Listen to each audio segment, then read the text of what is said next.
राजस्थान के रेगिस्तानी इलाके में स्थित हत्यारी रानी का महल अपने खौफनाक कहानियों के लिए मशहूर था। लोग कहते थे कि रात में उस महल के अंदर से किसी स्त्री के रोने और हंसने की आवाजें आती थी। कोई भी उस महल के पास जाने की हिम्मत नहीं करता था। एक दिन अजय नाम का एक खोजकर्ता गांव में आया। वह इन रहस्यमय कहानियों की सच्चाई जानने के लिए उत्सुक था। गांव के बुजुर्गों ने उसे महल से दूर रहने की चेतावनी दी, लेकिन उसकी जिज्ञासा उसे वहां खींच ले गई। रात होते ही अजय ने अपने उपकरण उठाए और महल की ओर चल पड़ा। महल के पास पहुंचते ही उसे किसी की परछाई दिखाई दी। परछाई जैसे ही करीब आई, अजय को महसूस हुआ कि यह कोई साधारण इंसान नहीं है। अजय ने जैसे ही महल के दरवाजे को खोला, अंदर का वातावरण ठंडा और डरावना था। दीवारों पर रानी की पेंटिंग्स टंगी थी, लेकिन उनकी आंखें अजय को हर तरफ से घूरती हुई महसूस हो रही थी। एक पुराने कमरे में उसे एक किताब मिली। किताब पर खून के धब्बे थे और उस पर लिखा था, जो भी इसे पढ़ेगा वह मेरी कहानी जानेगा, पर मेरी सच्चाई जानकर वह जीवित नहीं बचेगा।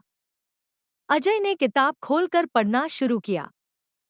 पहले पन्ने पर लिखा था कि रानी का असली नाम रत्नावती था और वह अपने समय की सबसे सुंदर लेकिन क्रूर रानी थी। रत्नावती को अपनी खूबसूरती पर गर्व था, लेकिन उसका जीवन एक श्राप से बंधा था। उसके बचपन में एक संत ने भविष्यवाणी की थी कि उसकी खूबसूरती के कारण उसके राज्य का विनाश होगा।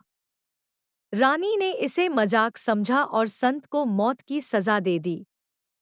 लेकिन संत मरने से पहले रानी को श्राप दे गया, तेरी खूबसूरती ही तेरा विनाश बनेगी और तू मौत के बाद भी चैन नहीं पाएगी। इस श्राप के बाद रानी ने सभी पुरुषों से नफरत करना शुरू कर दिया और उन पर जुल्म ढाने लगी। क्या अजय इस श्राप की सच्चाई का पता लगा पाएगा? क्या वह रानी के भूतिया महल से बाहर निकल पाएगा? अजय ने किताब पढ़ते हुए पाया कि रानी रत्नावती ने एक गुप्त कक्ष बनवाया था, जिसमें उसके सारे रहस्य छुपे थे। किताब के अनुसार वह कक्ष महल के तहखाने में स्थित था और वहां जाने का रास्ता केवल एक विशेष प्रतीक को सक्रिय करने से खुलता था। अजय ने महल का निरीक्षण करना शुरू किया। उसे दीवारों पर कई तरह के प्रतीक और चिन्ह दिखे। अचानक उसकी नजर एक दीवार पर बने सिंहासन की तस्वीर पर पड़ी। उसके नीचे लिखा था, सिंहासन तक पहुंचने वाला ही सच का सामना कर सकता है। अजय ने दीवार को धकेला और एक गुप्त दरवाजा खुल गया। वह धीरे धीरे सीढ़ियों से नीचे गया और एक विशाल कक्ष में पहुंचा।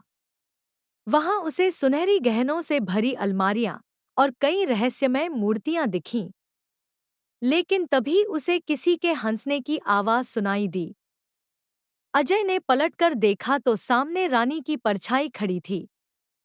उसकी आंखें जल रही थी और उसकी उपस्थिति से पूरा कमरा ठंडा हो गया। रानी ने कहा, तुमने मेरी शांति भंग की है। अब तुम यहां से जीवित नहीं जा सकते। अजय ने साहस दिखाते हुए पूछा, तुम्हारी आत्मा को क्या चाहिए? क्यों तुम इस महल में भटक रही हो? रानी ने हंसते हुए कहा, मैं यहाँ तब तक रहूंगी जब तक मेरे साथ हुए विश्वासघात का बदला पूरा नहीं होगा। अजय ने पूछा, क्या विश्वासघात?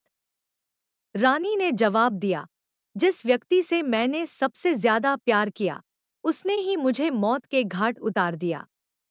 लेकिन मेरी आत्मा अब भी उससे बदला चाहती है। किताब के अगले पन्नों ने अजय को रानी की दुखद प्रेम कहानी के बारे में बताया। रानी रत्नावती को अपने मंत्री प्रताप सिंह से प्रेम हो गया था। वह उसे अपनी जिंदगी का सबसे भरोसेमंद व्यक्ति मानती थी। लेकिन प्रताप सिंह ने लालच में आकर दुश्मन राज्य से साजिश रच ली। उसने रानी को धोखा देकर उसे बंदी बना लिया और महल के अंदर ही एक गुप्त स्थान पर उसकी हत्या कर दी। रानी ने मरते समय श्राप दिया कि उसकी आत्मा कभी चैन से नहीं रहेगी। और जो भी इस महल में आएगा वह उसकी कहानी सुनने और उसका बदला पूरा करने के लिए मजबूर होगा।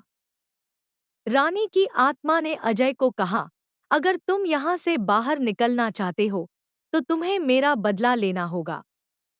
अजय ने हिम्मत से पूछा, मुझे क्या करना होगा? रानी ने जवाब दिया, प्रताप सिंह का परिवार अब भी जिंदा है। उनकी पीढ़ी को यह श्राप समाप्त करना होगा।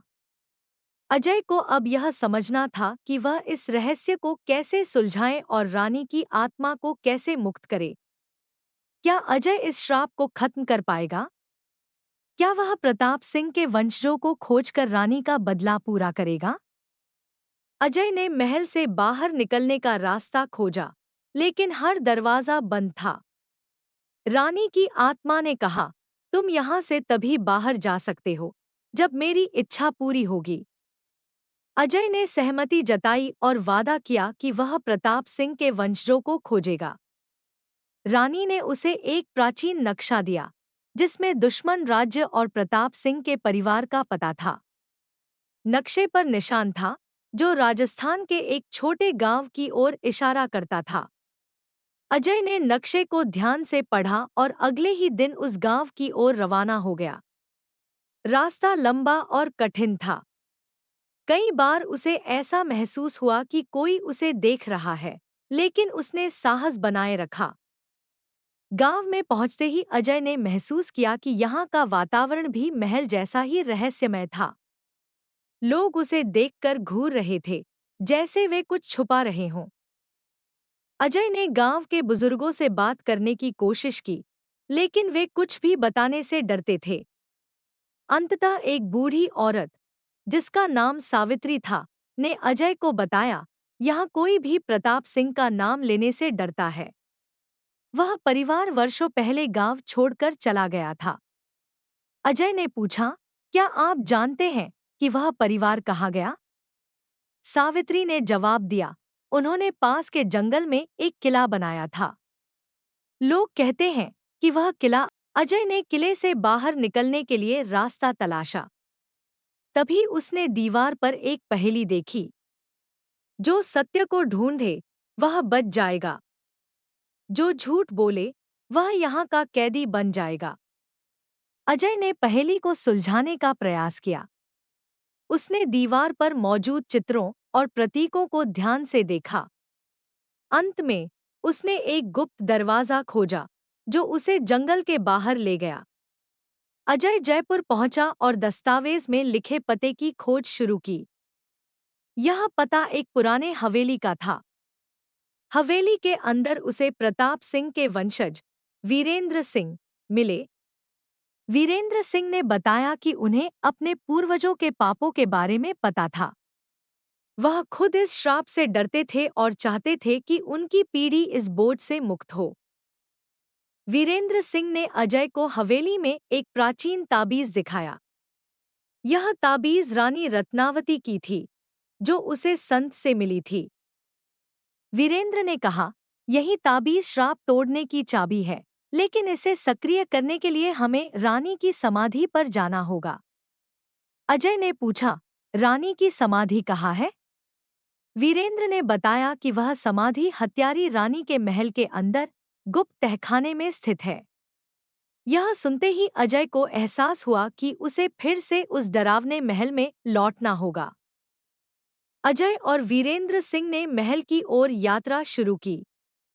रास्ते में वीरेंद्र ने अजय को बताया कि रानी केवल क्रूर नहीं थी, वह अपने राज्य और प्रजा के लिए समर्पित थी। लेकिन विश्वासघात ने उसे ऐसा बना दिया। रात के समय जैसे ही वे महल पहुंचे, वातावरण और भी भयानक हो गया। रानी की आत्मा पहले से वहां उनकी प्रतीक्षा कर रही थी। उसने कहा, क्या तुमने मेरा बदला पूरा कर लिया? वीरेंद्र ने कहा, हम आपके श्राप को समाप्त करना चाहते हैं। हमें आपकी शांति के लिए आपकी मदद चाहिए। रानी की आत्मा ने उन्हें समाधि तक पहुंचने का रास्ता बताया, लेकिन साथ ही चेतावनी दी कि वहां कई कठिनाइयां होंगी। समाधि तक पहुंचने के लिए उन्हें महल के गुप्त तहखाने में जाना था। जैसे ही वे तहखाने में उतरे, अचानक दरवाजे बंद हो गए और चारों ओर आग की लपटें उठने लगी। अजय ने वीरेंद्र से कहा, यह रानी की परीक्षा है। हमें धैर्य और साहस से काम लेना होगा। तहखाने में एक और पहेली लिखी थी, जो अपने दिल की सच्चाई से डरेगा, वह यहाँ फंस जाएगा। वीरेंद्र ने अपने पूर्वजों के पाप कबूल किए और तभी दरवाजे खुल गए। वे समाधि तक पहुंच गए, जहां रानी का ताबूत रखा था। वीरेंद्र ने ताबीज को रानी के ताबूत पर रखा और अचानक पूरा महल हिलने लगा। रानी की आत्मा प्रकट हुई और कहा, अब मेरा श्राप तभी टूटेगा जब कोई मेरे लिए बलिदान देगा। अजय ने कहा, मैं अपना जीवन देने को तैयार हूं। लेकिन वीरेंद्र ने उसे रोकते हुए कहा, यह मेरा कर्तव्य है। यह मेरे पूर्वजों की गलतियों का प्रायश्चित है। वीरेंद्र ने ताबीज को अपने हृदय से लगाया और कहा, रानी, मैं आपका श्राप समाप्त करता हूं। मुझे क्षमा करें। जैसे ही वीरेंद्र ने बलिदान दिया, रानी की आत्मा शांत हो गई। महल के अंदर की सभी आवाजें और गतिविधियां थम गईं। रानी की आत्मा ने अजय से कहा, तुम्हारा साहस और सच्चाई ने मुझे शांति दी। यह महल अब हमेशा के लिए शांत रहेगा। रानी की आत्मा ने वीरेंद्र को आशीर्वाद दिया और स्वर्ग में विलीन हो गई। अजय ने महल से बाहर आकर गांव वालों को सारी कहानी सुनाई। गांव के लोग खुश हुए कि अब रानी का श्राप समाप्त हो गया। महल को एक ऐतिहासिक स्थल के रूप में बदल दिया गया। अजय ने अपनी यात्रा पूरी की और वीरेंद्र के बलिदान को याद करते हुए उसे श्रद्धांजलि दी।